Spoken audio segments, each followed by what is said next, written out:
अस्सलाम वालेकुम दोस्तों, अॼु आउं जेको तव्हांखे मैसेज ॾियण थो चाहियां उहो इहो आहे त आउं केतिरनि ॾींहंनि खां बीमार हुयुसि, तंहिं करे आउं तव्हांखे वीडियो न मोकिले सघुसि। पर हिकु जेको मैसेज इहो आहे त कुझु दोस्त मूंखे हिन हालत में बि मिलंदा रहिया ॿाहिरि ऐं चवंदा रहिया, पंहिंजा ई मसइला ॿुधाईंदा रहिया त हीअं करे वीडियो ठाहे, हीअं करे वीडियो ठाहे, हीअं करे साल अॼु बि आउं जेॾीमहिल ॿाहिरि निकितुसि त फेरोज़ महिमान मिलियो मूंखे, चयो त वापदारनि बिजली वधाए ॾिनी, तंहिं करे मुंहिंजा ॿ पंखा सड़ी विया आहिनि। इहा वीडियो नथो ठाहीं, बाक़ी सुम्हण वारी वीडियो बि ठाहीं, उहा वीडियो बि ठाहीं, फलाणी बि वीडियो ठाहीं।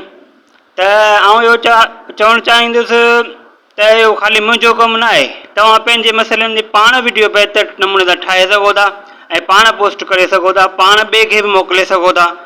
त तव्हां इहा हिमत छो नथा करियो? सभु तव्हां मूं ते था हणो त तव्हां ई माना त मैसेज ठाहे वीडियो ठाहे वरी अपलोड करियो। त तव्हां बि कुझु हिमत करियो ऐं अहिड़ी वीडियो ठाहियो।